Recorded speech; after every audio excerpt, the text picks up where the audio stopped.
Welcome, everyone. So how are you guys liking it so far? I know it's still very early, but good.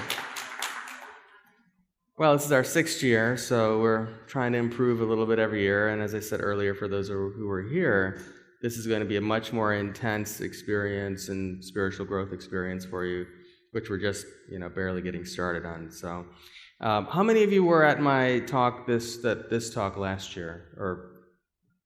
Okay, a few of you. Okay, great. So I've made some changes to it, but we're going to, since all of you are so new and there's so much content in there that I think is valuable, what I want to do this time a little bit differently is we are going to go through some different slides, but more importantly, I'd like to see what's important to you guys and what you need to know, and also go a little bit more in depth into some subject areas that I find have become really important with all the people that I work with in my Lightworker program.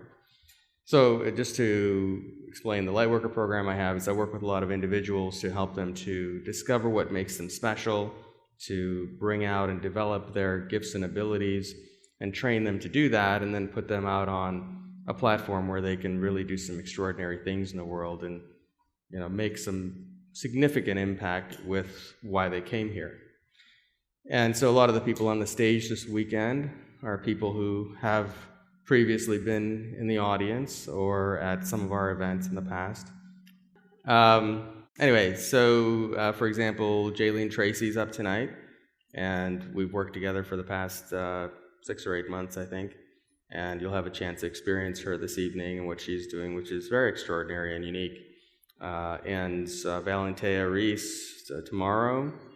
And yesterday, we also had Veronica here at 4 o'clock, and Zane, which I think Zane's in the audience, right? There he is, okay, yeah. So these are all some amazing individuals who are coming into why they came here and exploring those talents and gifts and stepping out into the world and really expressing that more fully. So what we're talking about here today and what I want to address is sort of distill how I work with people down to some simple things that you can do to explore this on your own and maybe even develop and discover your path on your own, and how to take that out into the world and do something big with it.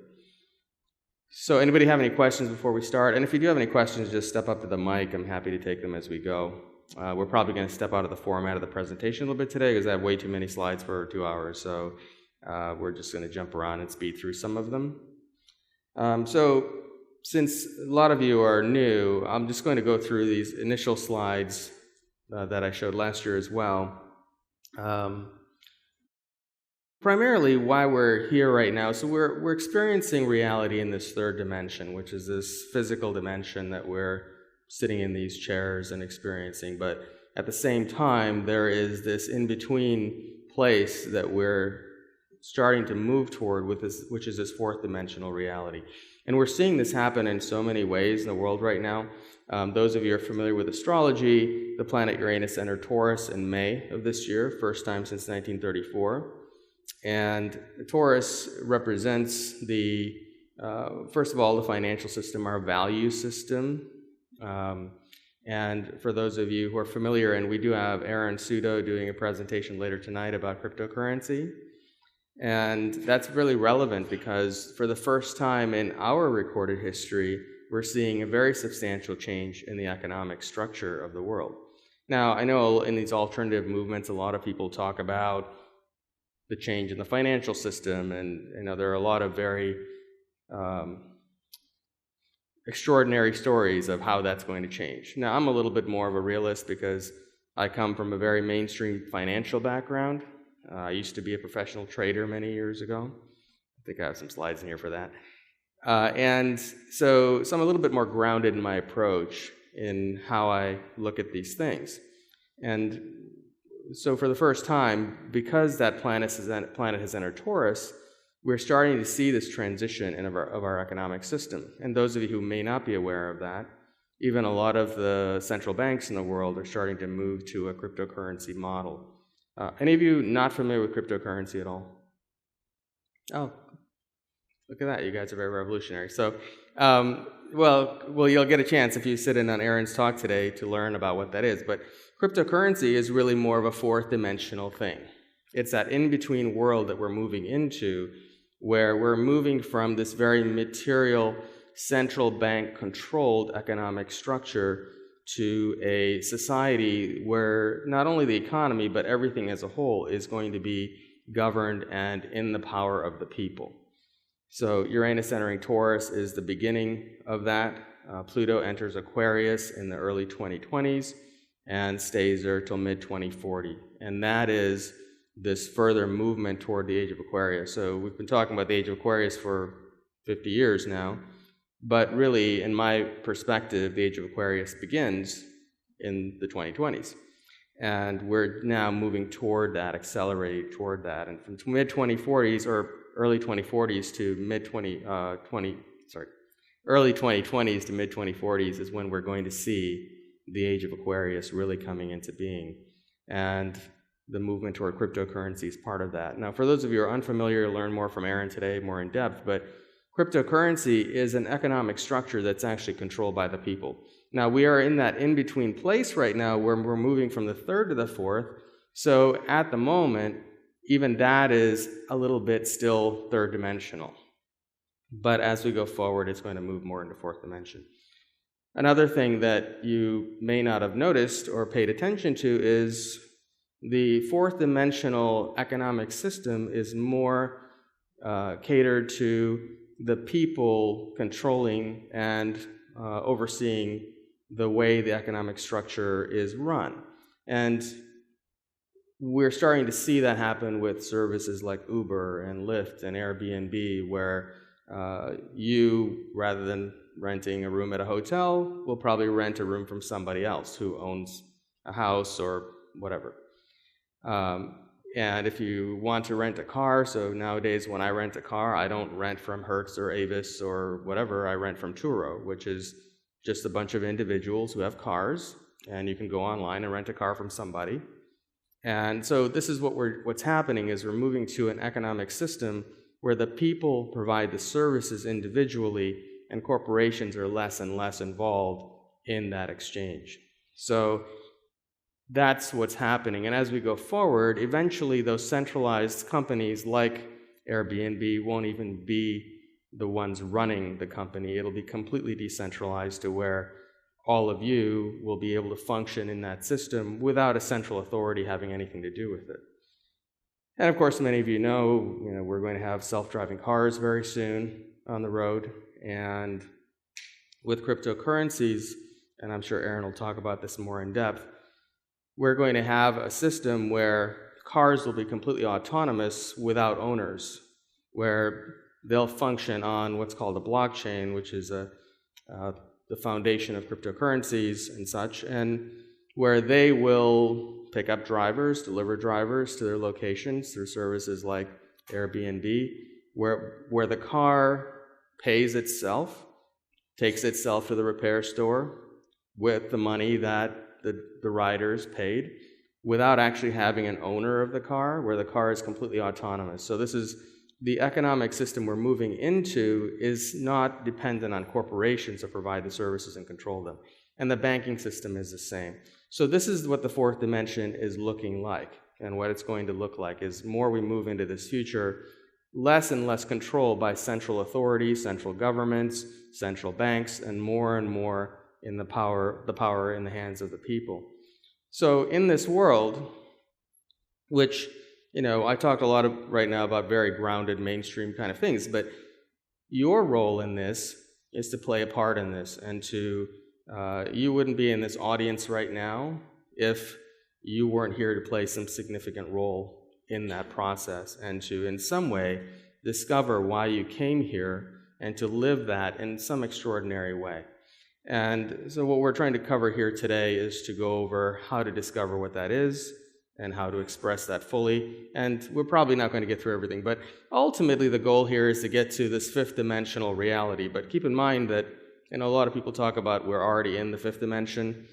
Yes, many of you are connected multidimensionally, or well, all of us are, but many of you more than others.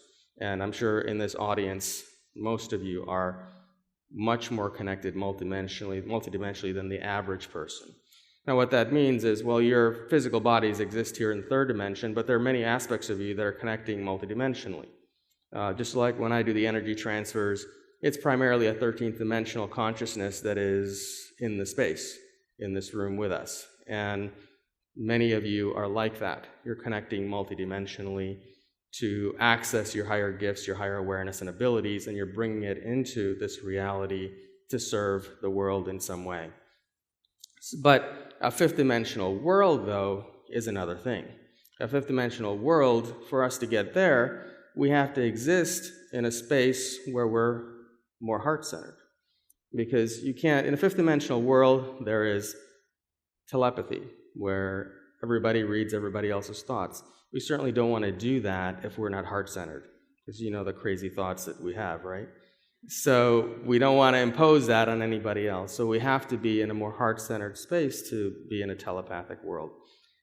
In a fifth dimensional world, there is no consciousness of time because time doesn't really exist, but we're very aware of it in our third dimensional expression. In a fifth dimensional expression, we don't perceive time. Therefore, lifetimes or lifespans don't exist. So we'll see lifespans increasing as we move toward a fifth dimensional reality. Now, in this fourth dimension, that's already happening. There are technologies and supplements and all kinds of things coming out now into the mainstream that will make it possible for you to live for hundreds of years, if not longer. So we're in this in-between space right now where we're moving from a third dimensional, centralized, limited perspective of reality toward a fifth dimension where those limitations don't exist. But us, our role here as light workers is to bridge that gap. So we are here to help the individuals in the world to move from this third dimension to the fifth dimension. We are the ones who will usher that in and to be a part of that. And so many of you, I'm sure you've lived your lives wondering, why am I here? There's a purpose for my being here. Shouldn't I have done this sooner?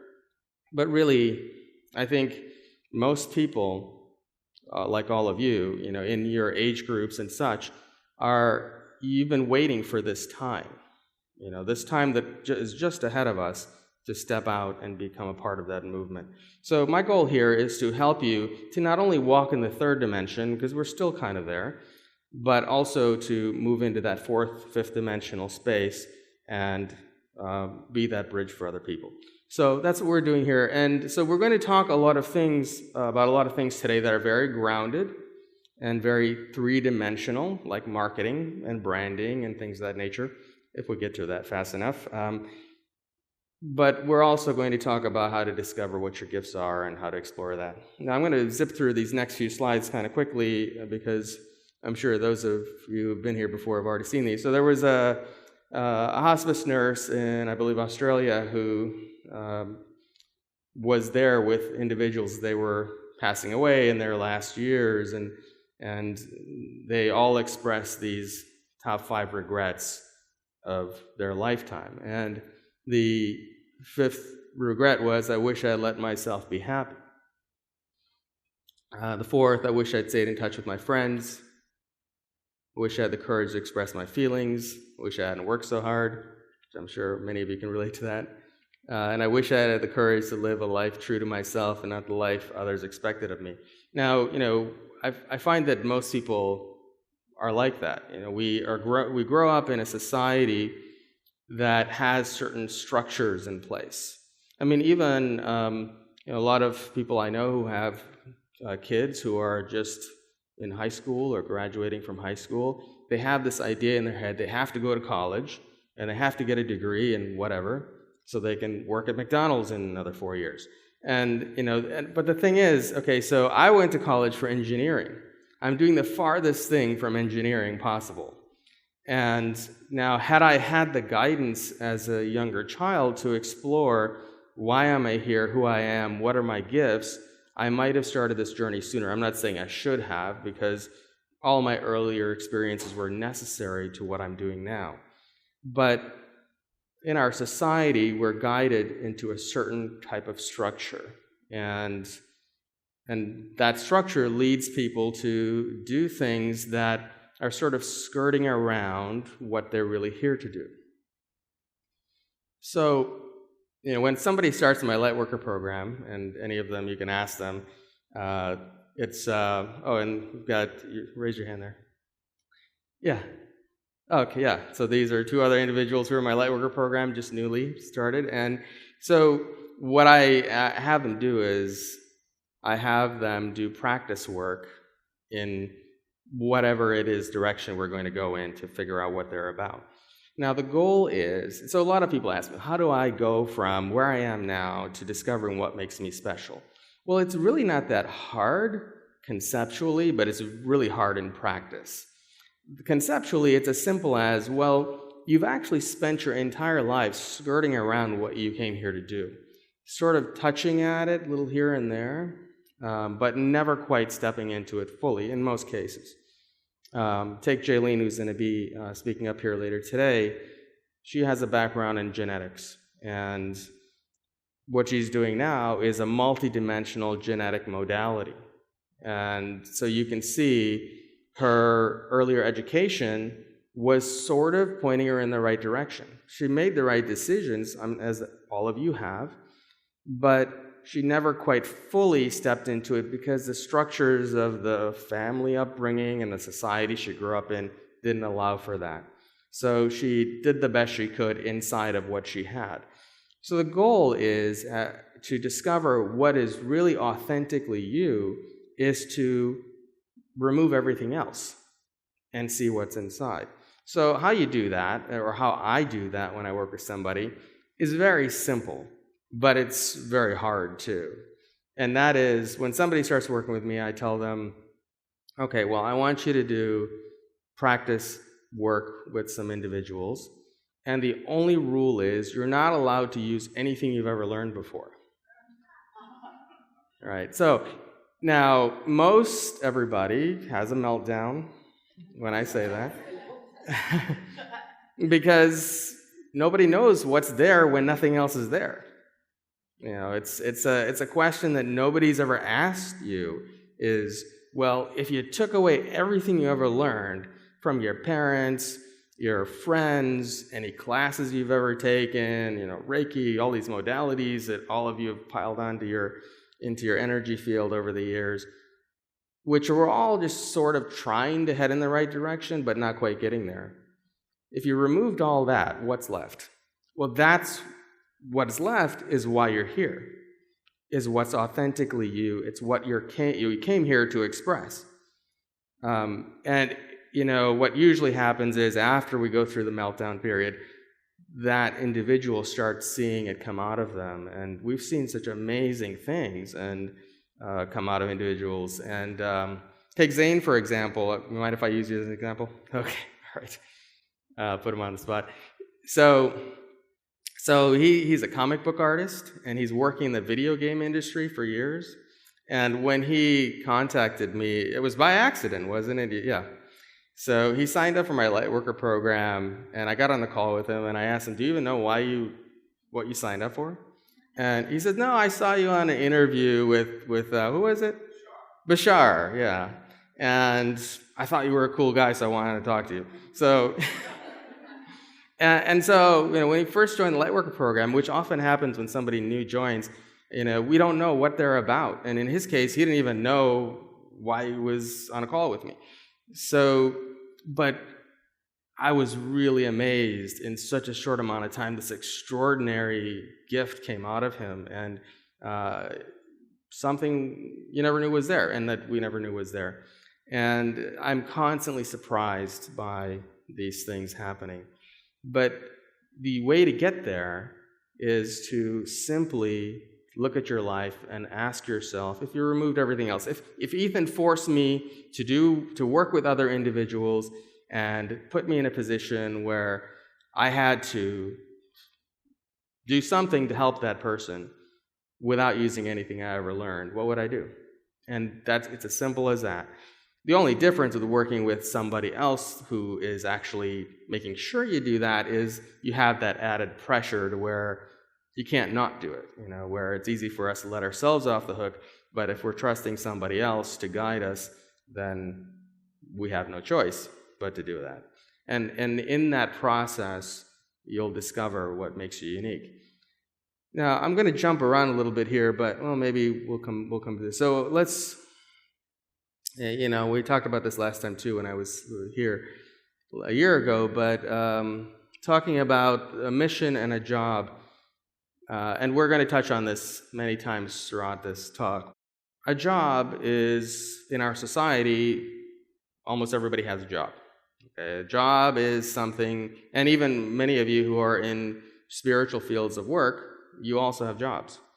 Because when we go from a mainstream perspective, let's say you work doing something conventional, like you're in investment banking, for example, and then you decide one day, I want to be a Reiki healer, and so you now start doing sessions doing that. Well, what changed is the work you're doing, but the way you're doing it didn't change. All you did was you went from a mainstream job to a spiritual job. And you're still doing work for money, for a certain amount of money, and you spend a certain amount of time doing that. And this is what I see a lot of people do in spiritual healing modalities, is they just have a job. Now, the difference between a job and a mission, in my perspective, is the mission transcends money. Of course, you're going to make money. A mission transcends the job itself. You may still do work with individuals, but the mission is something that is much bigger than any of that, but it contains the job. So a lot of the people I work with, they still do work with individuals, they still do make money, and they do well at that, but ultimately what they're doing is so big that it is much larger than that. And so if a mission, one of the distinct characteristics of a mission that I think you should consider is a mission should live on beyond you. So if you're a Reiki practitioner or some sort of healing modality, for example, when you die or leave this incarnation someday, it dies with you. Nobody's going to remember, not from an egocentric perspective, but it does not live on. It doesn't serve future generations in any way. And one of the unique qualities of a mission is that the mission is still here. It could be decades, generations after you're long gone, continuing to serve people in the way that you intended. So if what you're doing now, or if you're not in a more alternative or spiritually based path, but you want to be, consider not going into that as a job, but turning it into something of a life mission. And you just have to ask yourself the question, is what I'm doing going to live on if I wasn't here tomorrow? And if what you're creating isn't going to do that, then someday you're going to wake up and maybe you'll have money from doing what you're doing, but you won't find the fulfillment in doing it. So you have to try to look at it from that perspective. Also, and this is going to be a little contradictory, and I'll probably get into it more in depth later, but a mission is not about the money. Now, that having been said, I think you do have to charge a good amount so that you can live that mission to its fullest potential. So many of the people I work with, they do quite well financially from what they're doing in a spiritual healing field or some sort of alternative field. But the focus isn't the money. The money is just a side effect, something that's just operating behind the scenes, allowing that person to live that mission. A lot of people in healing modalities or alternative fields are just simply moving from a mainstream perspective, and now they're trying to sell a spiritual healing modality. That's not a mission. So keep some of those things in mind as we go forward. Now, this is just a little quote that I thought was relevant that I like to include in here. Okay, so we already talked about some of the things, some of the ways you can identify your gifts. And so let's talk, that's where I can get into my story a little bit. Anyone tell who I am in there? So I had a lot more hair once. This is back in the 80s, I think. Yeah, or early 90s probably, when big hair was a thing. Anyway, so this is my very first, substantial company that I had, and it was an entertainment company, and we, played parties and DJ different events and such, and so this is our, little team of people. We did that. So, I've been in front of audiences since I was a child. I was performing as a child, singing, all kinds of things, acting, things like that. So being in front of audiences is something that goes all throughout, my life. And so this is one of the threads that's been there in my life. And as you look at your own life, if you explore and this is one of the earliest things that I do to help identify what is somebody here to do, what are their unique gifts. We look at, well, what have they done? So Jaylene, for example, was a geneticist. Okay, that's relevant. She didn't make that choice for no reason. And in the same way, whatever you've done with your life, it's relevant, it's important in some way, and you have to look at all those pieces and see, all right, well, what about that might be a piece of what I'm supposed to do or to put together in some other form. Later, I went on to start a marketing agency, marketing branding agency, and we worked really with very high-end brands and such, and here I am talking about brands, but in a more spiritual, alternative field. So I have a lot of background from running that company for many years, and here's me in my trading life, and so I used to look at many screens with numbers flying across them all day long, and I even started a trading conference later on in my journey before I had a bit of a spiritual awakening that caused me to decide to walk away from all of that. So this happens to a lot of people. I see so many individuals who are working in a mainstream field. There's somebody recently I talked to.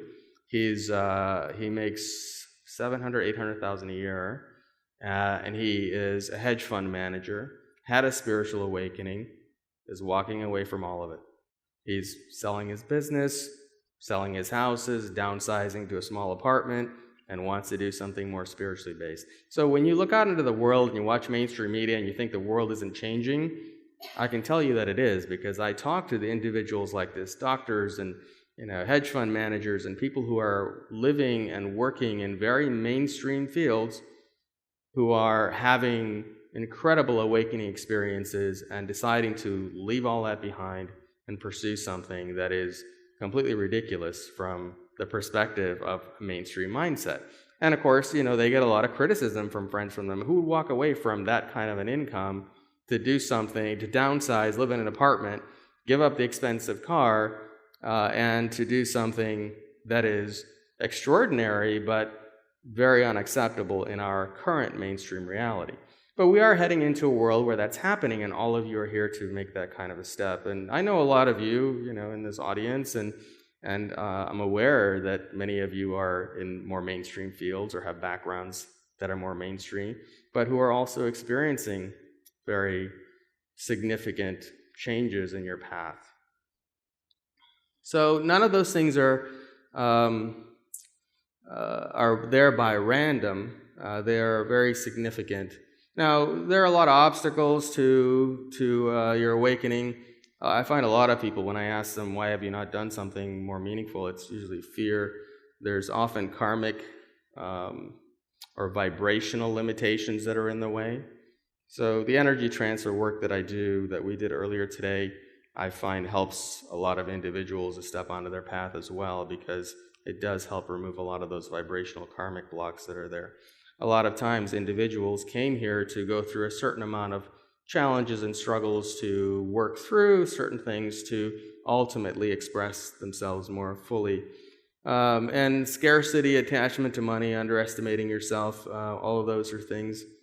And these are some things that I find that help in overcoming fear. And I'm going to zip through a lot of these quickly so that we have more time to talk in detail about other things. Okay, now there are ways, and if you talk to any of the people who are in my Lightworker program, I make everyone change their name.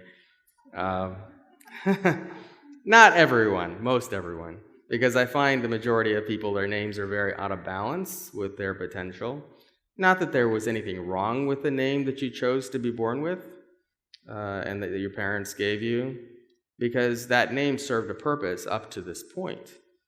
But if you're wanting to step out into the world and to do something more extraordinary, we want to try to remove whatever obstacles are in the way of that.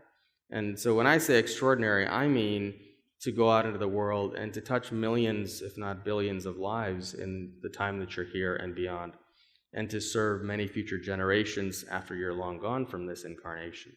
So that kind of a life requires us to have a very clear, smooth path. And you'll find that your name is quite often one of those obstacles. Well, not really an obstacle. It was something that created a certain sort of vibrational resonance that allowed you to have the life that you've had up to this point.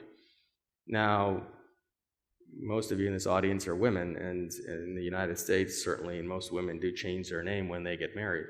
And one of the things you don't realize is that changing your name is not an arbitrary decision. It can have a very radical impact on your own life, your attitudes, your personality, and how you get along with your spouse. So, quite often a couple will get together and everything will be great. They'll get married and it'll all fall apart. Well, it's usually because the woman changed her name. Not that it's her fault or anything, but the vibration changes, so the dynamic of the relationship changes. So we have to be very conscious when we change our name to do it with intention and with understanding as to what that new name is going to bring into our lives. But this is not something that's taught in our society or that we grow up with, or our parents choose our names with consciousness. They don't know. I mean, certainly in ancient times, this was natural and people knew this. But in modern times, this knowledge has been lost and it's now coming back. But you should be very conscious of your name and what sort of vibrational resonance it's creating in your universe. Because when somebody calls you by your name, especially your first name, because it's used the most, that vibrational resonance goes out to your universe and returns to you the experiences that fit that frequency. So, many of you are, you're in a bad mood, so you put on some essential oil, or you play a certain kind of meditative music to relax. But you overlook that you're constantly walking around with a vibration in your name all the time that is creating a certain experience that all the essential oils and things, meditation music, is not going to remedy. So one of the best ways to alter the vibration of your life is to choose a name that, with intention, that's going to create the kind of life or create a certain kind of resonance that puts you on a path that's more in alignment with what you want. Now, another thing too, and this is something that's been studied by people who are experts in the numerology field. A lot of times, for example, since women do change their last names a lot of times in the United States, when a woman, let's say, for example, is very thin, marries into a family where everybody's obese, or let's say she marries into a family where there is a history of cancer or heart disease, that last name of her husband that she takes on often carries that vibration and that resonance.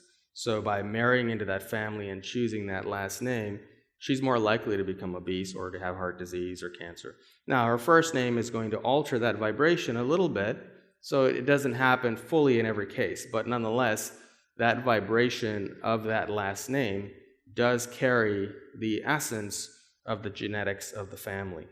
So keep that in mind when you're doing that. If any of you are getting married, to be conscious of that and consult with somebody who's an expert in numerology to make those decisions. Now, in some cases, it's a good thing, and your name may move in and become much more family-oriented and more loving and warm, in which case it improves the quality of the relationship. In other cases, it can be very adverse. So I do find, in my experience over the years, looking at thousands of people's names, that the majority of people have names that are creating life experiences they don't really want, that they didn't realize they had a choice in, but that they're not particularly enjoying. So changing your name will alter that vibration and give you opportunities to live a different kind of expression of your life. Now, your birthday does not change, obviously. So the birthday you might look at as sort of like the box inside of which you express your experience. So some of you maybe are here to, like, let's take me, for example. So obviously, to some degree, I came here to be a business guy. So all throughout my life, I've been entrepreneurial. Even now, that's kind of what I do. So you might say that's sort of the box of my experience in this life, and because I chose to come here to express in that way. But the name that I choose allows me to decide how to express inside of that box. So one name may create a more mainstream life, and may create a life where I'm generally very alone and doing this on my own. Another life may create an experience where I have a lot of people around me, where I'm doing something more alternatively based. So the name is sort of the personality that shows how you are expressing your life and how you go about it. And so, does that make sense? Anybody have any questions about that? Yeah, can you step up to the mic so everybody can hear? So, being a divorced female, am I karmically tied to my ex-husband's family if I retain that married name? Yes. So what does one do then? Just change it. Another one. Well, I mean, you can, I would say, take a look at whether or not that name of your husband's is better for you. It's really easy to see. Have you been just married once, or? No, just once, okay. Yeah. And it's tied to my business. Okay. I know a lot of people have that challenge, right? And when I changed my name quite a few years ago, but and everybody has that challenge when they change their name, which is, well, I've been living this long with this name, and I have this career built up. But if you have a name that's more balanced and more supportive of a more expansive life, you'll find that all of those things take care of themselves. But anyhow, in your situation, what you should do is consult with a numerologist who understands this well enough to be able to take a look at the name of your husband with your name and your maiden name perhaps, and see which one may be better for you, which may give you a more positive, uplifting life, and then choose that. Or change it altogether, may be the case. But yes, you are going to carry to some degree the genetic predispositions. Now, that doesn't mean that everybody who has genetic tendencies toward, say, heart disease gets heart disease. It just means that the tendency is there. So now, depending on diet and such, it may trigger that tendency or not. So let's say there's heart disease in a family, and you marry into that family, and now you have that potential. But you eat really healthy and you exercise, where everybody else in the family doesn't really do that. So you may not have as much of a challenge with that, but the tendency is there. So yes, I mean, and it's not just physical health, but it could be emotional characteristics, things like that, that are also present in that family, right, that are also in your vibration. Right. That's what I'm more concerned with. Yeah. And that would be pretty easy for somebody who's expert at numerology to be able to see that and help you decide on a name that's more suitable for you. All right. Do you do that selection with people, or do you do it numerology, or do the numerology with someone else? Well, these days my schedule is very busy, so I don't do so much in helping people to select names, but I do recommend them to a company that I'm familiar with to come up with name options for them. They've been doing it since the 1930s, and you can contact them, and they can help you look at your name and choose a different one. What I do, though, in the context of my Lightworker program and such, is I do take a look at the name to see whether or not that's going to be conducive to the kind of life we're trying to create. Now, not all of you maybe want to do something really extraordinary and change the world and leave a mark here because you were here, something really amazing. Maybe not all of you want to do that. But if you do, then we want to clear the path to make that possible. And maybe some of you just want to have a simple life and just be happy and have a great relationship, and that's good too. And in that context, another kind of name may be just as good. So I would suggest, there's a company called, I don't endorse them or work with them in any way, but I use them. It's a Kabbalarian society. Maybe some of you heard of them. It's Kabbalarians.com. And that's all they do since the 1930s, is help people with name selection. And they're quite good at that. And I usually send people there to come up with name options, and then, I work with them after that. Okay, so let me just sort of zip through some of this stuff. Certainly you can help your vibration by changing your diet and such. And how many of you heard of the Harvard Happiness Study? Okay, is that because you guys were here last year? Okay, good. So the Harvard Grant Study took place, I believe it was 1938 or something like that.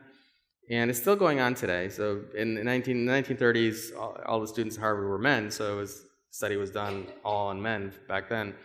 And a lot of these individuals, they went on to, very, mainstream type of life directions. One person in the study did become a U.S. president, but there are multimillionaires, billionaires, and people who make $50,000 and less, in all kinds of professions from the people who went through this grant study.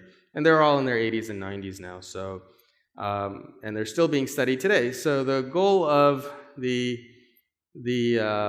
study was to try to identify what makes a person happy. And so they had to subject themselves to blood tests and psychological evaluations every year since then. And the ones who are still alive today are still going through this study. So what they found is the happiest people had greater brain function, better memory into their 80s, higher pain threshold. So same level of pain, they didn't feel it if they were happier. They had better overall health, they lived the longest, and they earned $141,000 a year on average more in their age, between 55 and 60 than people who were less happy. So happiness is a key factor in just overall, well-being and success. So what was the primary cause? And you might think people who went to Harvard, it had to be money, right? So, but money actually didn't even make the list. Money was, I think, number 20 or something on the list of what created happiness. And ultimately, it was relationships. So the majority of the people who are the happiest of the happiest in the Harvard Grant Study were people who had the closest personal relationships. Close friends, long-term close friends, a romantic partner who they had a very close relationship with. Not necessarily married, but just a partner who they had a very loving, warm relationship with. Those are the happiest people, the healthiest people, and the most successful people financially and otherwise. So relationships are very key in this, and so money was not even on the list. But I think we need to talk about money. And so I'm going to make a little bit of a radical statement here and say that probably all of you are attached to money, or at least most of you are attached to money. And I find that people who are in a more spiritual mindset are more attached to money than people who have money. So there are many millionaires and billionaires out there who are not that attached to money, but many people out there who are broke, who are extremely attached to money. And so why I make that statement is that attachment to a thing causes you to obsess about it too much and to think about it too much. I like to use this example, which I'm sure I've used here before, which is that you can tell if you're attached to money if you compare it to your attachment to air. So if you're in this room right now, you're breathing air, you're not really thinking about it, it's just now you're thinking about it because I mentioned it, but you're not really thinking about the guy or girl sitting next to you and they're sucking all the air out of the room. That's your air. How dare they do that? And if they keep doing that, what if I don't have enough air? That's just not fair. It's not fair that this person can breathe as much air as they want and they're taking all the air out of the room that I could have. So, but this is how we treat money. We look at people who have a lot of it and we think they're greedy. Some of them are, but greed is attachment. Okay? Doesn't mean that everybody who's a billionaire is greedy or that they're attached. A lot of billionaires are not at all attached to money. It's just something that's there in the background that allows them to express their life and their interests. So we have to be careful not to judge others for how much they have financially, because we have an abundance of air, and until somebody figures out how to charge us for it, it's unlimited. It's just there. We don't think about it. We don't worry about the person next to us having more of it, because we always know that whatever we want is always there when we want it. That's non-attachment. So now, many people in spiritual circles are very judgmental of money, or they're very anti-money. Money is the root of all evil, and such. And that is an attachment to money. Non-attachment to a thing is when that thing serves you to live to your fullest potential in this expression, in this human expression, without judgment of the thing. You don't judge air, but we do judge money.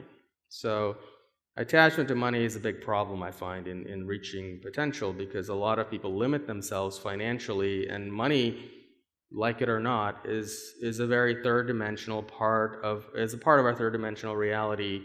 It's a structure of the reality we live in right now.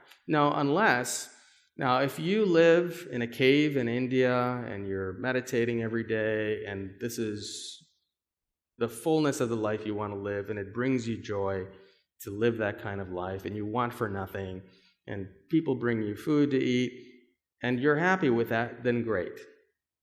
In fact, there's a tribe of people off the coast of India, in an island, I think some 4,000 miles off the coast of India, that is very primitive. And the Indian government patrols around this island, doesn't allow anybody to go there, because this tribe has been untouched for the most part, with the exception of a couple of ships that crash landed there. So they're hunter-gatherers. They hunt with spears, and they know nothing of cell phones and air travel, and if you were to go there, they'd probably think you were a god because you have an iPhone or something. So there's untouched society that knows nothing about money. They don't care about these things. It's not part of their reality. So if you're living there, then great, you don't need money. But you chose, by your intention, to express your human experience in a reality where money exists. So how ridiculous is it that you are judging and limiting your ability to access that as a resource to live to your potential? So when we're talking about money, you should look at it that way. You should have enough to live and to express yourself to the fullness of what you want to do in your life. But and that can be however, if you want to have a Lamborghini and it makes you happy, buy one. And don't judge others who have one, because you don't know if they're attached or not. And maybe, Lamborghinis are not your thing. So now, scarcity of money, and this is from actual psychological research that's been done, what it actually causes. It does actually cause significantly lower intelligence, and we talked about some of these things, lower bandwidth to do other things in your life. So there was a study, and I think I mentioned this last year. It's kind of I find it funny, but they did this study to study scarcity and what effects scarcity has on human beings. And in this study, they took a whole bunch of healthy, normal, average adult human beings, and they locked them up in a building, and they starved them for several weeks. Didn't give them very much food, just the tiniest amount of food, just enough to get by, and they all lost immense amount of weight to where it was painful for them to sit in a chair because they didn't have as much fat. And so they went through this study, and what they found was the people in this study started obsessing about food. All they could think about was food constantly, and they were thinking about when they get out of here, they're going to become chefs and cooks and write cookbooks, and they became so attached to that because of the scarcity of it that when they actually did get out, that is what they did. A lot of them did write cookbooks. A lot of them did go into cooking as a profession. And so when you are raised in a society where there is scarcity of a thing, which our society is carefully orchestrated to create the illusion of scarcity of money. We have credit and we have banks that control our financial system, and all of these things. You have to go to a bank to buy a house and hope that they approve you, or to buy a car. So everything is limited in our society by money. And it's been done that way on purpose. But that reality that we have grown up in and been psychologically conditioned into has caused us to perceive scarcity. And when you perceive scarcity in a thing, you become obsessed by that thing. And this is why there are people who are, most of our society is very attached to it in a positive or negative way, either having too much and being greedy, or having too little and criticizing others who have more, or constantly wanting or barely getting by paycheck to paycheck. All of these are factors of that. But money is part of our reality, our universe, just like air. So it should be as unlimited as air. And in fact, it is. So the only reason that it's not for any of you who may be experiencing that is because you have become conditioned into believing and experiencing it that way. You need to start thinking about it more like the air that you breathe and less like the limited resource that it has been created in your life to be.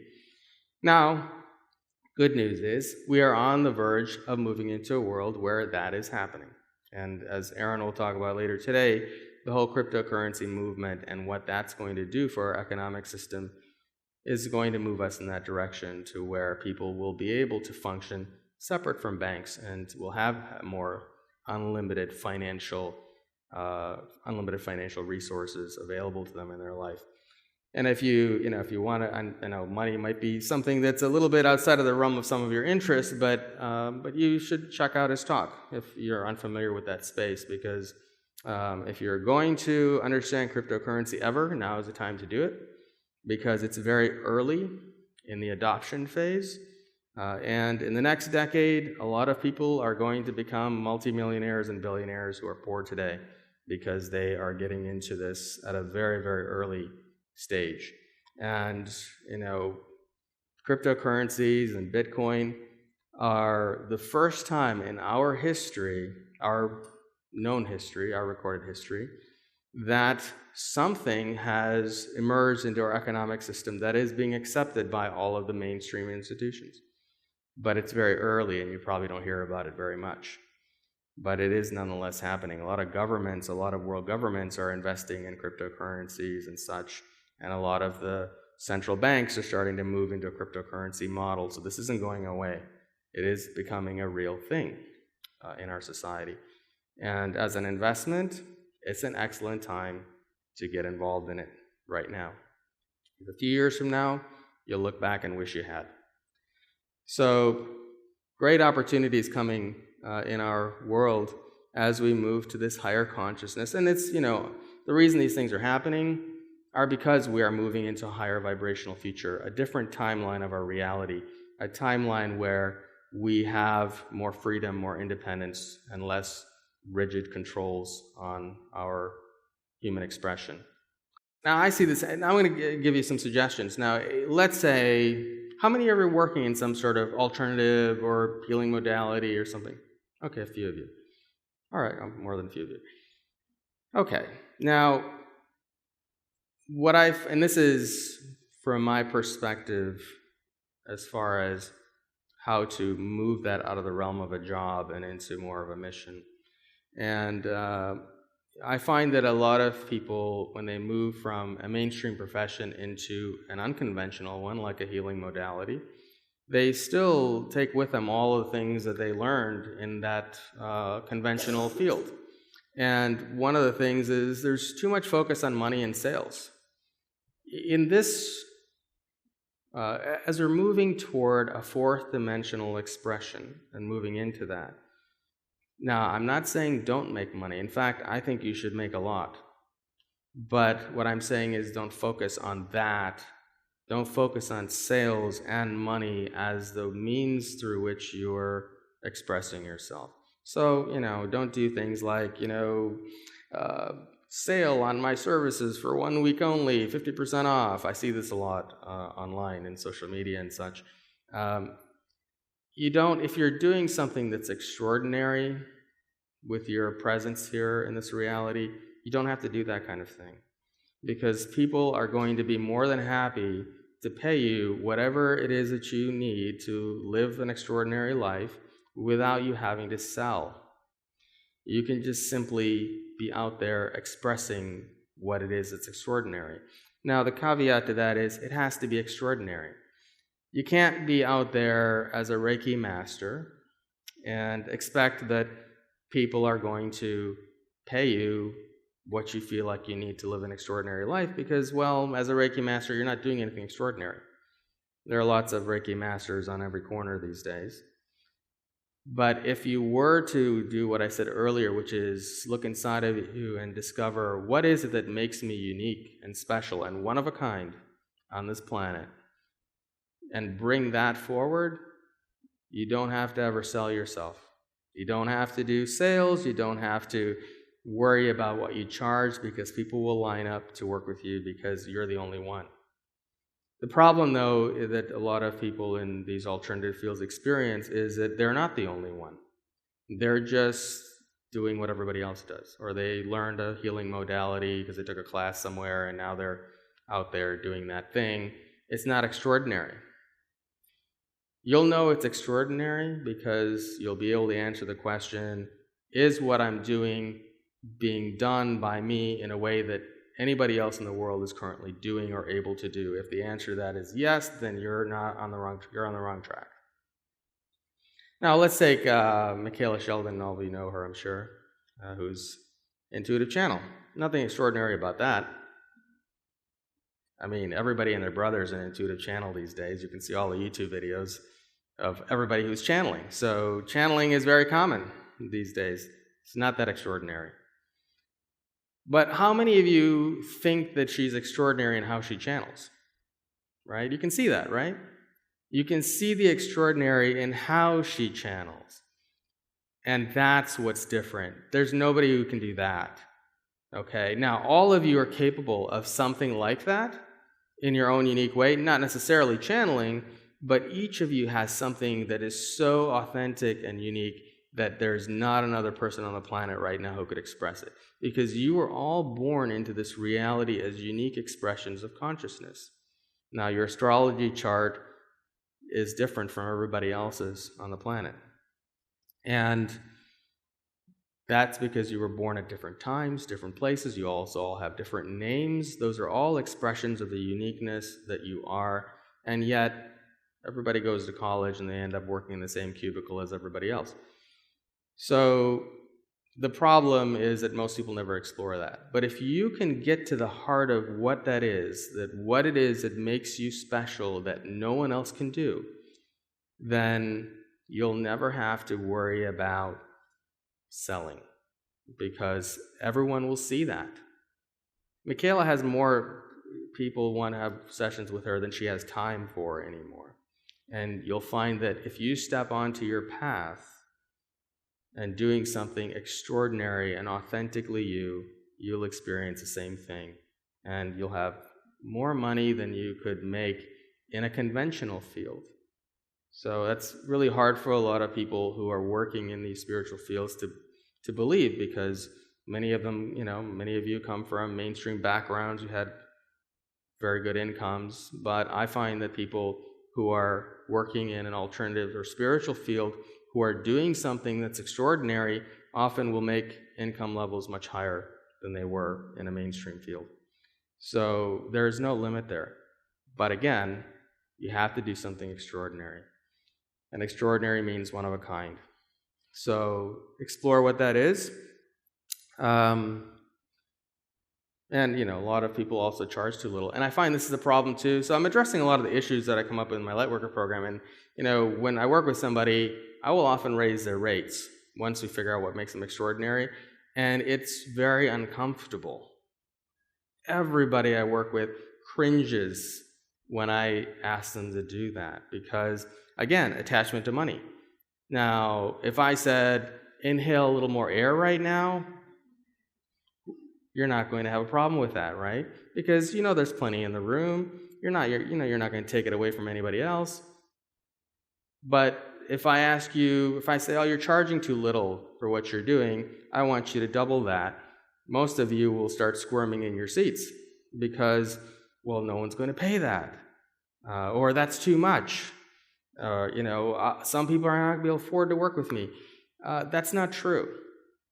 And what another person can afford to do or not to do is none of your business. It's entirely between them and their own relationship with Source. You cannot change the abundance potential of another person by charging less. All you're doing is affecting your own potential. So charging too little is a problem, because in a society or a reality where money determines how much you can do with your life, even if that means you get to travel or do fun things because you want to, or it means that you want to travel around the world and speak and teach in front of people, or put on conferences like this, which this is a very expensive event to do. You can't do those kind of things if you don't have money. The Hilton isn't going to give me this building for free. So if you want to live that kind of an extraordinary life, you have to be willing to breathe in as much air as you possibly need and want to live that kind of an extraordinary life. So charging too little isn't going to get you there, and you're not helping anybody by doing that. So, and I find also a lot of people spend too much time talking about themselves. So, this is really a big issue. Social media these days, I think the whole planet has ADD. If you look at social media, it's just like little clips of videos, and it kind of makes me go into a frenzy when I see some of those.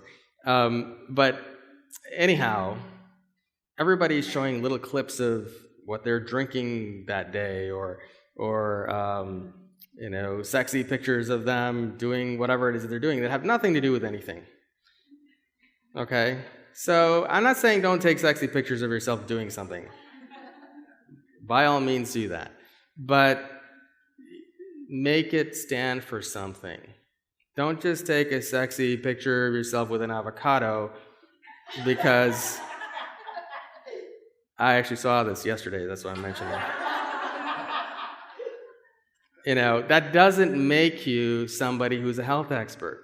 It just makes you somebody who's sexy with holding an avocado. So you want to make what you're doing matter. There are two ways to be successful. Now, a lot of those individuals are very successful. They make loads of money, but what do they really stand for? I think it's most important that you're doing something with your life that matters, that's improving the quality of the world and people's lives, and not just that you look good with an avocado. So, do something that matters, that's meaningful. Don't just talk about yourself or take selfies because you can and because you happen to look good that day, or because Instagram allows you to touch it up so that you do look good, even if you don't. That's all good, but try to keep those things to a minimum. Make your story and your journey more about the work that you're doing, and people will notice that. You don't have to brag about why you're here and, whatever you're wearing that particular day. So, anyway, we talked about some of this. Don't be a salesperson. Focus instead on sharing your gifts with the world freely. And again, the work must be extraordinary. So let's talk about, we talked about Michaela earlier. So how does she do this? Well, you don't really, I don't know if any of you follow her well enough to know, but she never posts anything saying, I'm offering a special on my channeling sessions. She never does stuff like that. All of the things that you see out there, she does interviews, she does a lot of free channeling events on YouTube, and we put it out there and people watch it, and there's never anything salesy in there. It's all about sharing her gift with the world freely and serving as many people as possible, and doing something that's authentic to her, and as a result, she has lots of people who want to work with her. And she has the opportunity to do big things with her life and write books and all these kind of things. All of you could do the same thing. So, and she doesn't take pictures of avocados or, with her. So, you have to look at it from that perspective and charge enough so that you can have a full life. And that's different for everybody. Some of you may need to be millionaires to fulfill your potential. Some of you may only need $100,000 a year. Everybody's different. The bigger your life, the more money you'll probably need to live to that potential. I'm not talking about just buying a fancy car and a fancy house and things like that. I'm talking about living an extraordinary life, one that impacts millions and billions of people because you were here in a positive way. That may take a lot of money. So don't put a limit on yourself and what you can do. And again, don't do sales and discounts. Just don't focus on the money. It just cheapens your brand. So as a brand, which we may not have time to get into today, but we have half an hour left. But anyhow, as a brand, everything you do, how you dress, the way you communicate, the pictures you put out on social media, all of those things. If you post cat videos, that's your brand. So when people see anything that's about you, they meet you in person, they see your Facebook profile or whatever, those are all elements of your brand. So be very conscious of what you post there. I see a lot of people who, on their social media, they're prominent people in these various movements who are complaining constantly and constantly struggling in their lives. And if you are going to step out into the world as a teacher and to serve the world in some way, then you have to be consistent with your brand and express yourself in a way that people will see you as that teacher, which means that, well, maybe, cat videos or whatever may not be appropriate for you. But you have to be more conscious of what you're doing there. And please don't beg for money on social media. A lot of people do that. And it cheapens your brand. So somebody's begging for money, well, you don't really look at them in the same level of authority as a teacher than somebody who is, just simply living their life in an extraordinary way. Okay, so relationships are really key. Now, where this is significant, now I've been an astrologer, numerologist for about 26, 27 years now. And what I find is that who you're with does have an impact on, just like your name does, on your success potential. And, sometimes I do sessions for individuals where they come to me, or sometimes it's a woman, sometimes it's the man in the relationship. But they'll tell me, well, I'm really struggling with money, and I have been for a long time. And so I go back and I said, okay, so when did you get married? So they say, oh, well, I got married in, 1990 or whatever. And I said, well, did your financial problems start then? And yes, it did. Well, when we put the husband and the wife's chart together, we find that they're very adverse financially together. So, in this case, and happens a lot. I mean, not by surprise, most of the people in the audience here are women, and most of my clients happen to be women. Most of the people who are going through awakening experiences these days are women. So women are I'm sorry guys, are a little bit ahead of the game. But on the other hand, it puts you guys in a good position because, well, you're awakened men in a sea full of women who are awakened. So, so lots of opportunities.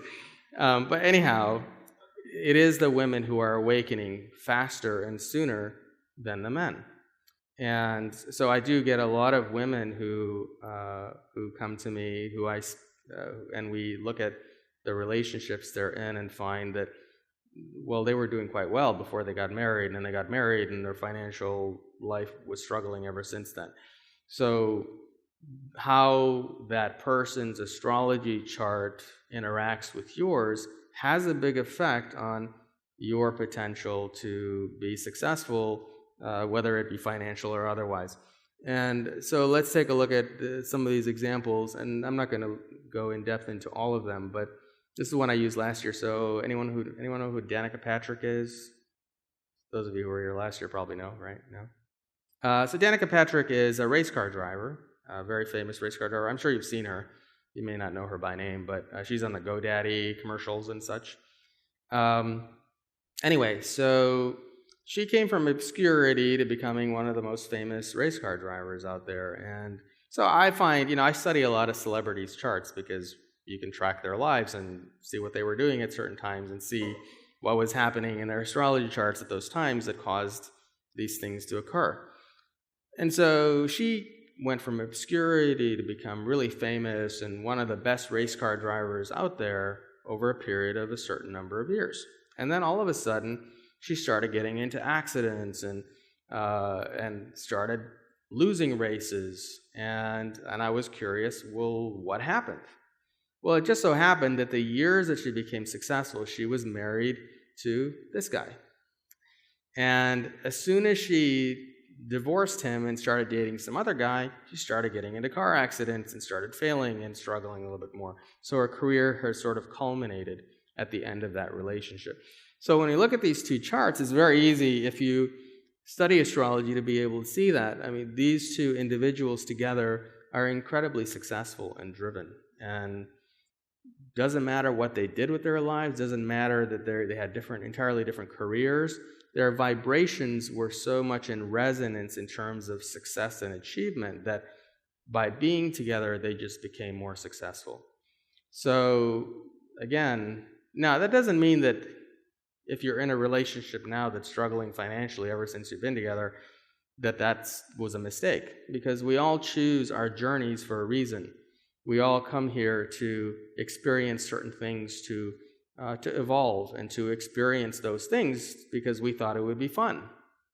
We come into these realities from a multidimensional expression, and we come here from that other perspective, from the higher perspective, and we explore the lives we want to live here before we actually step into these shoes. And from that higher perspective, we think financial struggle is fun. And we think, having this relationship that's really difficult, that looks like fun. And, and we make these arrangements with our partners. Well, okay, so you're going to make me crazy, and we're going to fight, and we're going to struggle financially. Wouldn't that be fun? And then we come here, and we meet that person, and we can't stand them, and we hope we never meet them again. So this is human experience. But just keep in mind that from your higher aspects of yourself, you chose that experience because you thought it would be an exciting thing to have that sort of experience. So there's no mistake to the choices you made and the relationships that you've been in, even if they've been difficult ones. They were all there in your life because they were things that you wanted to experience in this incarnation. And when they're not there, you'll move on to something else. But in this case, though, you can generally see from an astrological comparison between two people how the two people are going to get along. Is there love? Is love very easy? Is there warmth? Is there affection? Is there support? Is there financial success? Sometimes you'll see, you may not get all of those things in one relationship. Sometimes you'll see, well, these two people will do really well together financially, but maybe there's not really a lot of love there. And so you'll have, a lot of times you'll see that in business partnerships where they're really good together financially, but, maybe they're not really that good in terms of relationship. So you look for different things in different kinds of relationships, but it is a really key thing. So let's say you were born with an astrology chart that struggles financially. So I've been studying this for about 26, 27 years, as I said, and all of those years I've also been in business of some sort. And before I stepped into this more spiritually based way of living, I was living in a more mainstream expression. And I was always very curious in that time of my life, well, why is it that some people become billionaires and millionaires and other people struggle? And is there any way for somebody who struggles to become a multimillionaire or a billionaire? is that possible to do, or are they just doomed to struggle?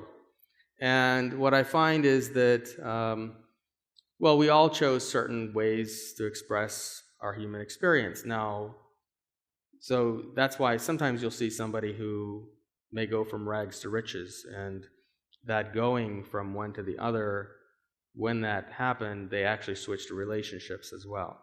Because if you were born with an astrology chart, for example, that struggles financially, but you marry someone whose chart actually balances yours financially, or even empowers it to be successful, then with that person, you may suddenly become very wealthy.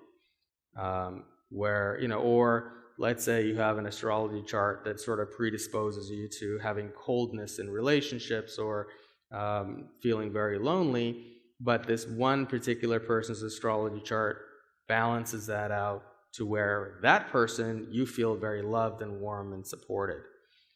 That can occur. So whatever you're born with is not, you're not doomed to live that. But it is important to consider how your new partner's chart impacts yours before maybe you decide to commit to that relationship long term. I know that's a very analytical way to look at relationships, but it's something to consider. I mean, a lot of people, we do compatibility analysis, and so there are a lot of people out there who they won't go on a second date without consulting with me in the first place. But it's important. It's an important thing to understand that there's no randomness in the relationships that you chose, and you'll choose certain relationships at certain points in your life because you are going to experience those things. So if your astrology chart goes through a period of success, you'll choose a partner during that time who also has that going on and has that going on with you. So relationships do affect that. So these are a lot of relationship charts. Larry Page, Sergey Brin, the founders of Google, their charts were both predisposed to being billionaires. But together, though, they were even better. So this is a partnership that, it was obvious these two, whatever they did, they were going to be super successful at doing it. So even business partnerships or romantic partnerships all have that.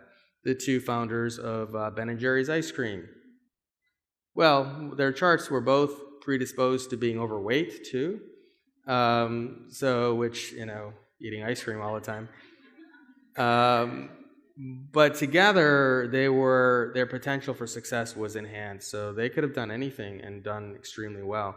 So these things are really important. Now, this, any of you watch any of my numerology talks online or anything? Okay, so you're kind of familiar with this, right? Okay, so there's a 9-year cycle. We're only going to look at this top one here right now. So there's a 9-year cycle in numerology, and this is actually Steve Jobs' life, but we're not going to get into what happened in every year because it'll take too long. But I want to talk about the 9-year cycle, and we were here last night. How many of you were here last night? Okay, well, most of you, all right. So I was embarrassing Melissa on our team because it was her birthday, right?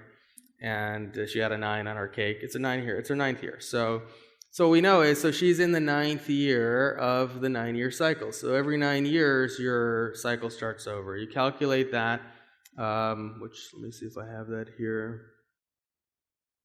Oh, actually, I don't think I do. But anyway, so you calculate that by taking your birthday. So let's say you're born in February. So your birth month is 2. Let's say you're born February 2nd.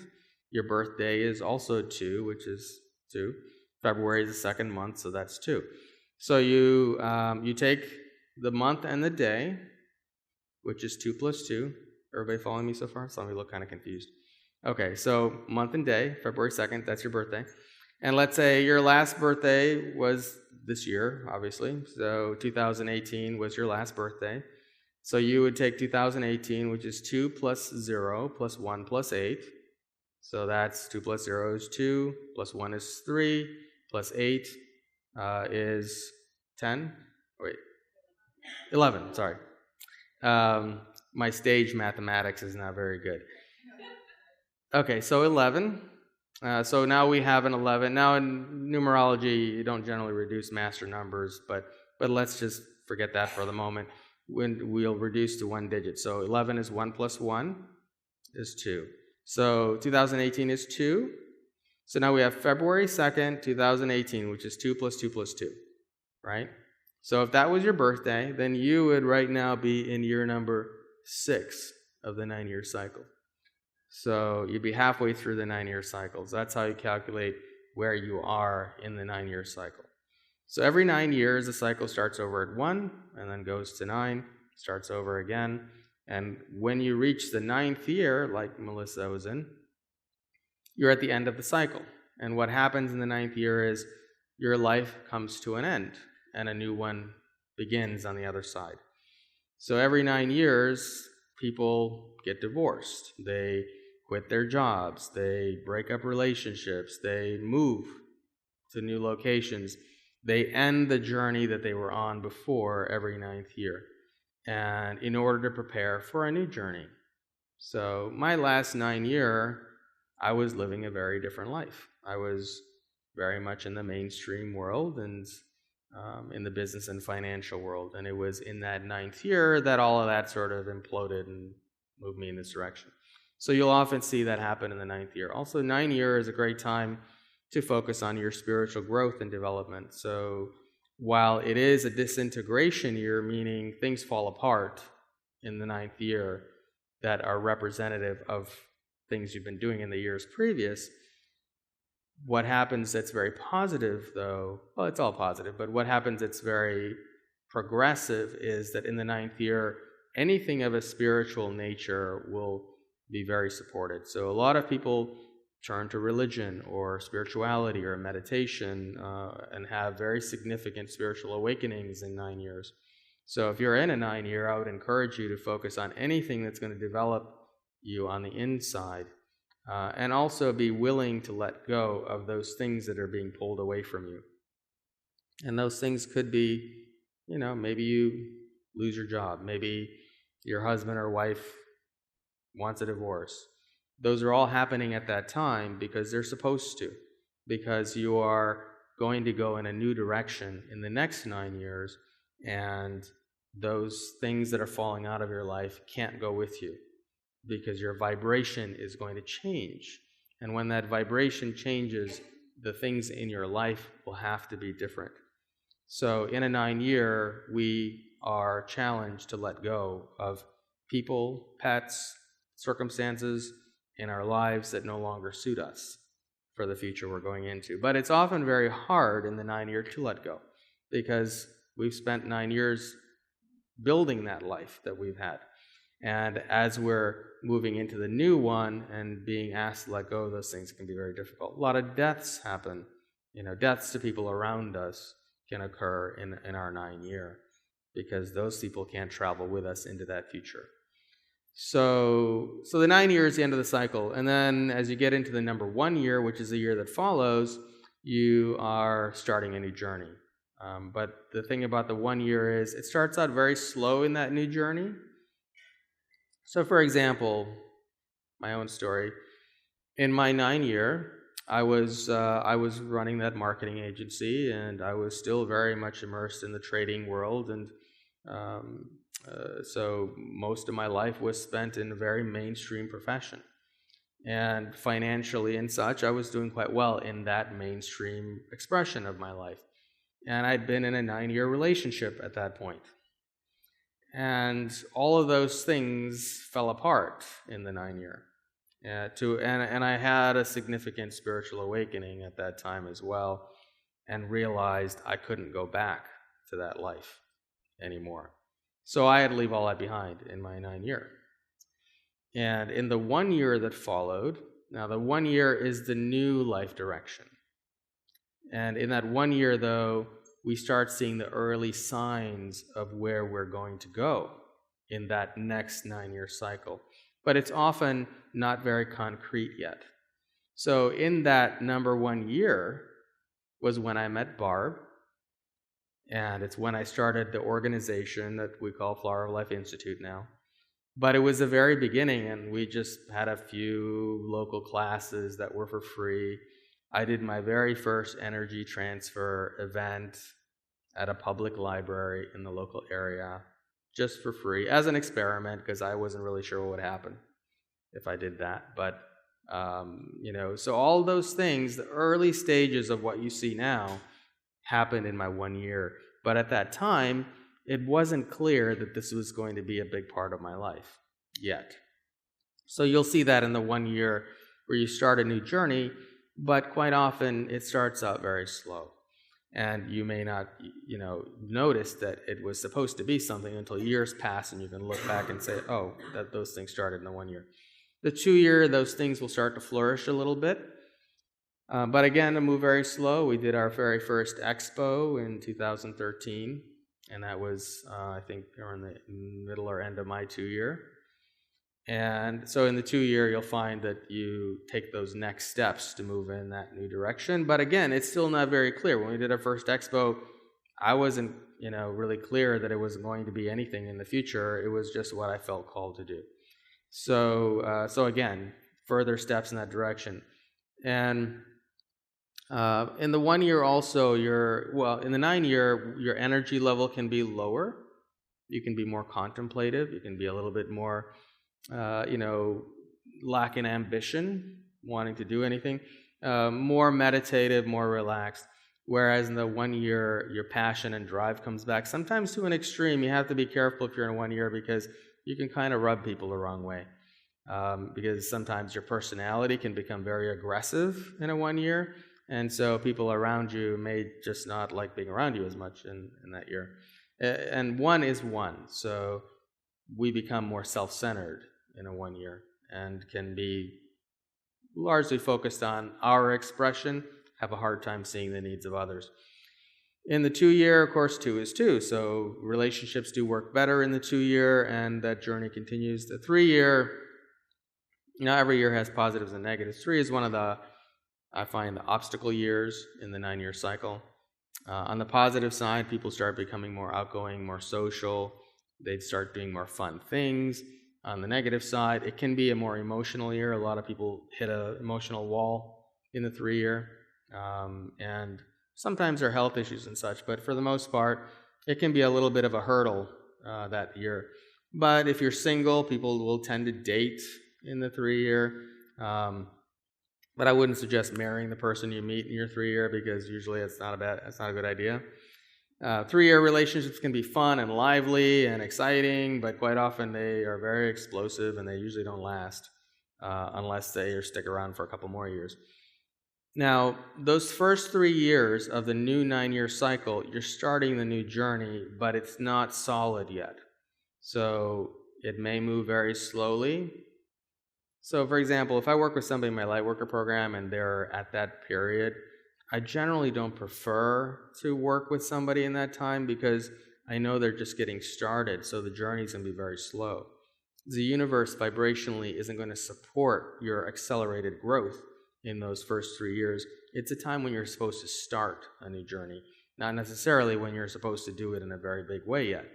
So the first 3 years, you have to be patient in what you're doing. Start the new journey, but don't get discouraged if things don't move along as fast as you would like.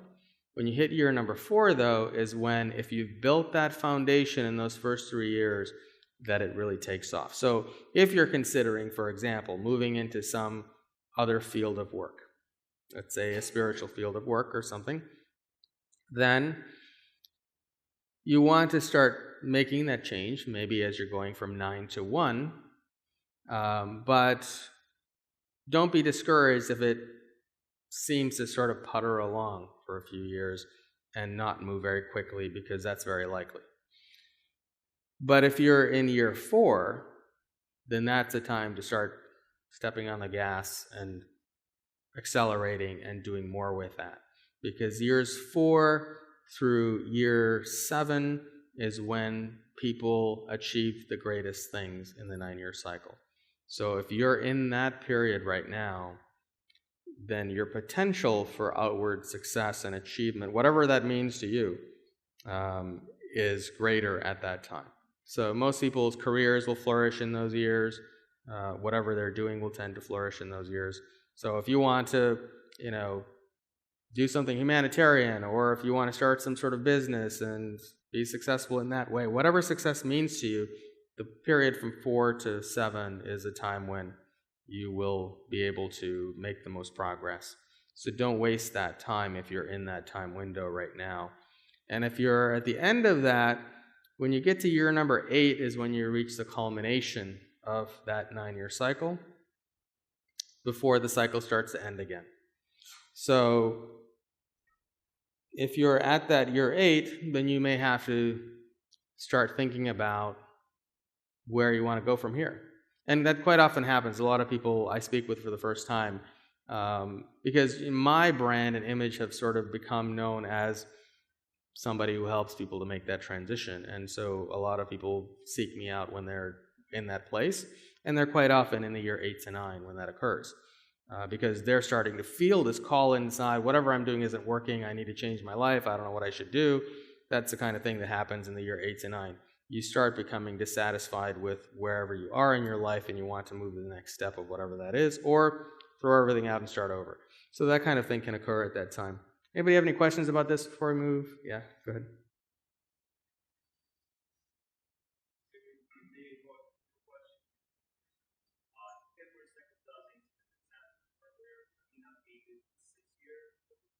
I'm sorry, I couldn't hear. I think the mic is off. Where's the... If you guys gone, okay. It's probably, yeah, maybe, that's okay. Speak up a little bit. Yes, maybe the question from February 2nd, 2018, the example you used earlier. So that's number 6. That means that maybe it's the 6th cycle. Yeah. It's just focus or it's cycle. Yep. That means it's in 6 right now, moving towards 7. I mean, because we're in the fall, you're kind of at that overlap point right now. Because the cycles don't just all of a sudden you wake up on your birthday and it switches on a dime. It happens gradually throughout the year. So if your birthday is February 2nd, then you would be in the 6th year in the 9-year cycle right there. But you're also going to start seeing the 7 expressing itself already. So does that answer the question? Yeah. Go ahead. Yeah, that thing you said about Dan and Patrick, it kind of reminds me about something that many other athletes have suffered from, known as the yips, also known as Steve Sachs syndrome, where talented athletes hit a roadblock in their life where they seem to have lost all their skills. People like Tiger Woods, Chuck Knobloch, Steve Sachs, of course, who is named after, have gone through this. And does that probably have something to do with the numerological cycles, or is it probably something else to do with maybe they're being affected at a karmic level, or entities have sabotaged them or something? How do you make sense of the All of the above. of the yips? Well, first of all, everything you experience in your life, we can see in the cycles. So let's say, for example, you're in year number 6. In year number 6, a lot of people find their relationship partners or soulmates or whatever. That's quite common in 6 years. 6 years are very significant for significant relationships. So let's say you meet somebody in your 6th year and you fall in love. And you might say, well, maybe that was karmic, maybe this was my soulmate, she came into my life, it's karmic. Well, that's true, but it's also true that she came into your life in your 6th year because it's in the cycles. So the cycles, all of it works together, it all coalesces. So if somebody goes through a period of failure, like let's say in the case of Danica Patrick, where she became really successful and then she started struggling for a period of years, well, you would see that not only in her own astrology chart, that her career was going to culminate, she was going to go through a period of struggle, but the fact that she chose a different partner at that time is also relevant because naturally she would not be interested in the same partner in a period of struggle as the one that she was with where she succeeded.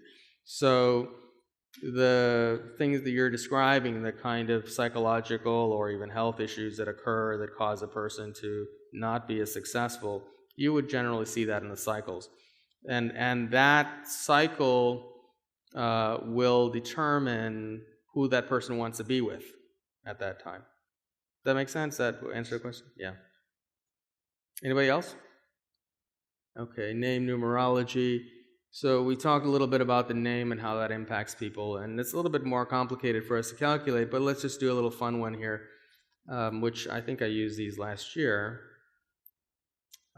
So this is a famous person, and any of you who attended my other lectures and know who that is, keep your mouth shut. So I'll ruin it for everybody else.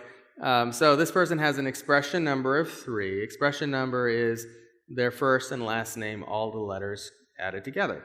So if you go back here to the previous page, so 3, social, life of the party, can be lazy, writer, speaker, actor, has trouble with commitment, smiles and laughs the most of all the numbers. Okay, so then if we go here, they have a life purpose of 9. Okay, and a 9 can be selfless, creative, artistic, spiritually oriented, a bit messy. Soul number of 6. So each of you is going to be a combination of different vibrations that work together. Family-oriented, loving, they know what's best. Commitment-oriented, feminine, caring, tends to be higher estrogen. So not so masculine. Personality of 6, so they're kind of similar in their outer personality as well. So this is a famous person. Any of you guys want to take a stab? Okay, even you guys who probably already saw this before. Okay, I know there's a world of famous people. But anyway, so the expression of 3 is what really stands out in this particular person. They're very lively and energetic. You'll see a lot of 3 people. They're very outgoing and social. They tend to have a harder time holding down relationships.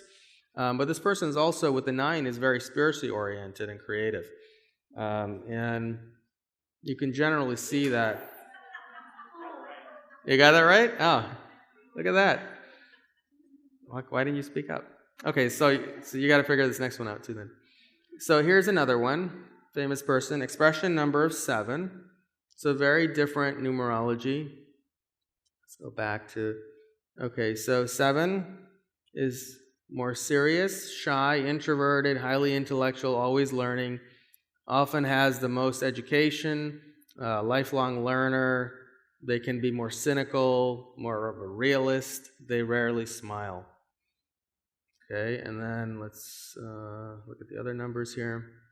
So we have a 22, which is a master number. We're going to ignore the master number for now and just say 4, 5, 6. So let's go back. So we have 4, 5, and 6. The life purpose is calculated from the birthday, so that doesn't change. So 4 is responsible, rigid, logical, stubborn, methodical, slow, determined progress in life. So this is somebody who works very hard in life and slowly progresses and becomes successful at whatever it is that they are doing. This person also has a 5. Excitable, anxious, likes to travel, wants freedom, innovator, independent thinker, reckless, action-oriented, and sporty. And was the 6 was the other one, I think? Was it? Yeah. So again, family-oriented, loving, they know what's best, commitment-oriented, feminine, caring, high estrogen. So this person has both a 5 and a 6. So they're reckless and wants freedom, but at the same time they want commitment. When you have that combination, you usually see somebody who gets married but gets divorced because they like both ideas. They want to get married because they want commitment, but once they get the commitment, they want to be free. So they have this sort of duality going on that causes them to have a problem in relationships. Okay, so want to guess that one? Anybody want to take a guess at that one? Well, that's not bad. Jennifer probably would have some of those numbers. I can't remember what hers were, but you're not. So you can kind of see the serious but reckless, action-oriented nature. Got married, but then cheated on his wife with the maid, kind of thing, right? So but he's also very determined, very hardworking. He's, become quite successful throughout his life. So,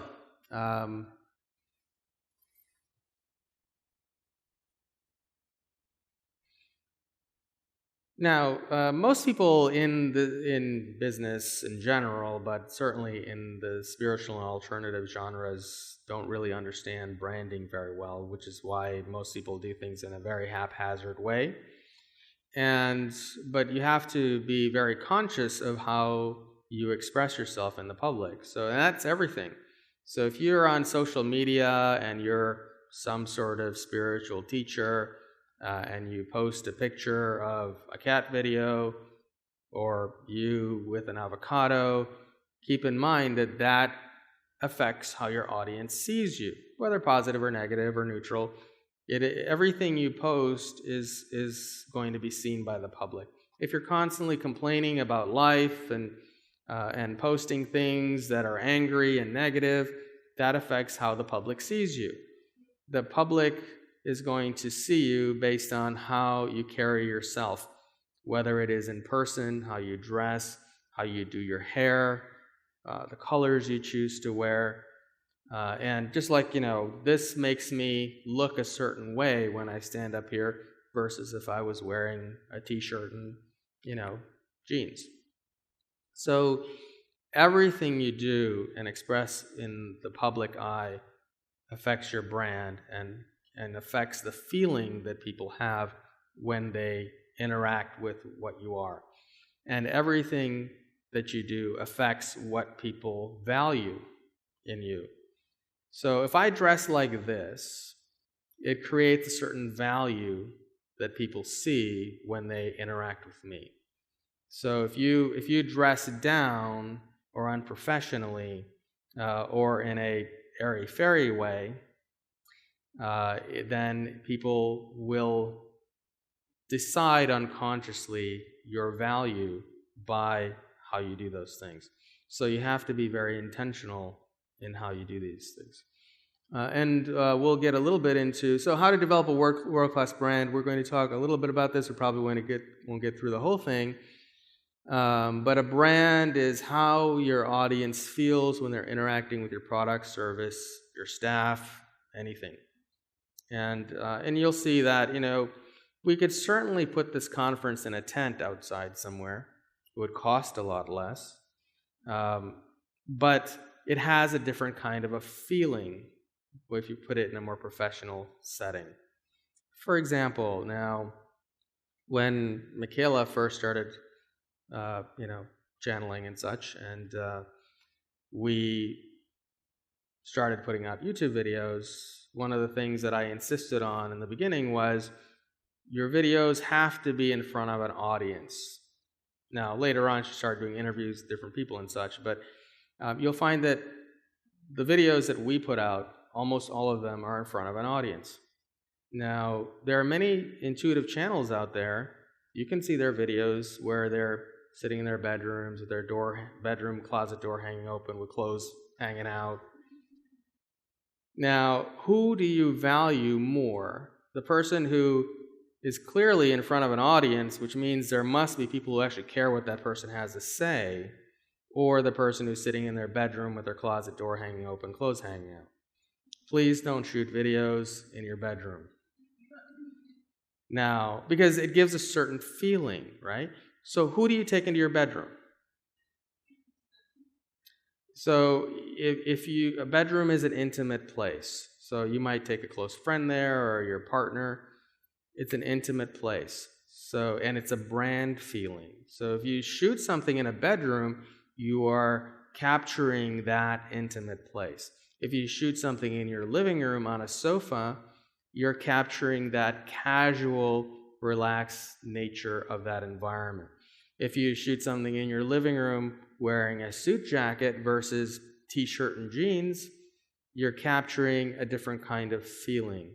So if you're wearing very casual clothes that you would wear only when you're hanging out with friends, and you shoot a video of yourself talking about whatever it is that you're doing with that kind of an outfit, keep in mind that your audience sees you as a friend, sees you as somebody they'd hang out with and talk about stuff with, not necessarily a spiritual teacher or a guide or whatever it is that you're doing. So if you want to be taken seriously in what you're doing, you have to create the environment and the vibrational experience using color, using light, using certain kinds of photography and such to create the overall brand feeling of the kind of personality or persona that you want to create. So you have to be very conscious of these things. And so this is what a brand is. Now we'll take a look at, there are different kinds of brands. There are modality brands, there are individual brands. I've used Michaela here as an example. She is a personal brand. So many of you are personal brands. You may not know you're a personal brand. But if, let's say if you're a Reiki healer, you're probably a modality. Because now, on the other hand, if you put yourself out as, like, let's say Jaylene, who you'll have a chance to experience later here today, Jaylene is a personal brand, but she also has a modality, but her personal brand is primary. So there are different ways to brand yourself, and brand personas are, so I've got a whole bunch of these videos. I'm not going to play all of them because we'd be here for several more hours. But I do want to maybe play a couple of them. So these are mainstream companies that have lots more money and marketing dollars to be able to hire professionals in the branding industry to help them to create a certain kind of experience for their audience. And so there's nothing accidental in these commercials. Have any of you see these commercials? Or have I shown you these commercials? Or is it new for all you guys? Most of you? Okay. So Apple, as you know, is a very different brand feeling than Microsoft. Apple, people who buy Apple products, they're kind of a cult following. People will buy Apple products. People who are really loyal to Apple, they will buy Apple no matter what because there's a certain brand loyalty to the product. And if you look at how they've created that, it's very interesting. So let's watch one of these videos. And what I want you to pay attention to is, how does it make you feel? Because your brand is how your audience feels when they interact with anything that is you.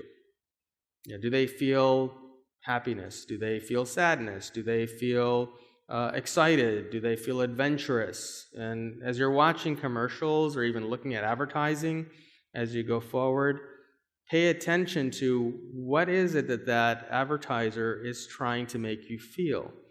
And then think about that from the context of what you're trying to do in your work. What do you want your audience to feel? And use colors and light and sound to reinforce that feeling. And don't make it accidental just because you put those things in place without knowing.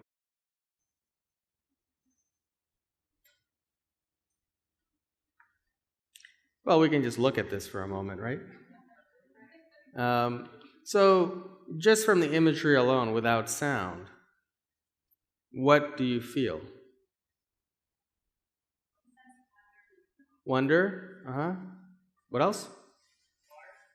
What's that? Inspiration? Yeah, okay. What else? Playful, yes. What's that? Light? Oh, yes, light. Okay, so what else did we get that we didn't get from just the visuals? Okay, good. What else is over here? Travel, okay. So these are all feeling. Now you guys didn't mention love, I don't think. I didn't hear it anyway. Did you say love? You said loyalty and yeah. Belonging, yeah. So these are all feelings that you don't realize when you watch that commercial, you're attributing those things to Apple. So over the years of them advertising like this to their audience, when they see that Apple logo, they immediately feel those feelings toward that product. So this is what you're doing whenever you express yourself on social media or any of the graphics that you use, from the colors, the lights, sounds, all these things are creating a certain kind of an emotional response. And you have to be conscious of what those things are, because one little thing that you post that might alter that perspective will change how your audience relates to you. I'm just going to play maybe a couple more as opposed to all of these, but just to give you a general idea. So I want to do this one. So this is Coke, which I'm sure probably hardly any of you drink, but anyhow. So what did you feel there? Excitement? What was it? Adrenaline? Okay. Did somebody say love over here? Yeah? Right. Okay, good. And belonging, love, those kind of things are also in there. Relationships. So there's, a lot of couples there, people interacting with each other, having fun. Well, I want to bring this up. Now, who is their audience? Because in the brand, you also need to express that. So, who is their audience from that commercial? Young? Okay. Anyone else? Okay, so here's a Coke ad I'm going to play for you. And it's a really long one, so I'm only going to play a little bit of it. But I want you to see the difference. Now, does Coke, from your opinion, do Coke and Pepsi have the same product? Okay. Now, they both make colas, right? Okay, all right. Well, that could be so too, but in terms of brand, I mean. In terms of brand, are they selling the same product? Okay. Well, so the brand is how they're expressing themselves in their marketing, their advertising, their persona. So let's take a look at this, and I want you to tell me or think about, are they selling the same product, and is their target audience the same? That's a long commercial, so we won't play the whole thing. But so, who is their audience, older or younger than Coke? Their target audience. Don't know. Well, what is it there? What do you feel from this particular commercial compared to Coke?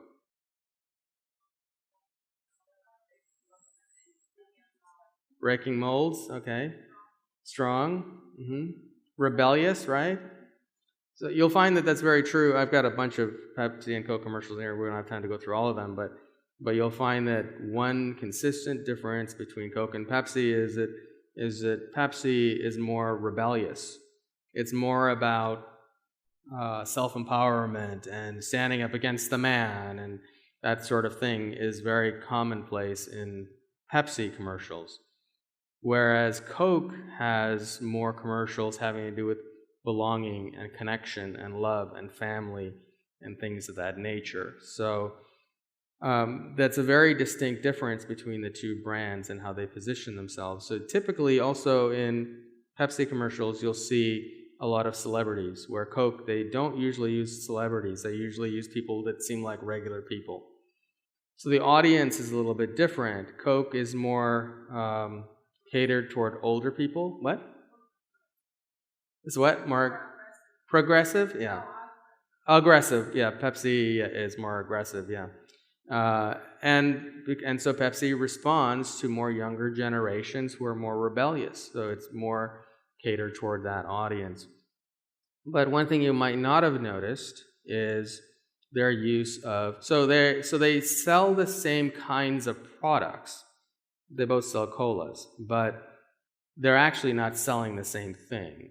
Coke is selling love and connection and family, and Pepsi is selling self-empowerment and standing up against authority and things of that nature. Totally different products. So when you're positioning your brand, you have to keep that in mind.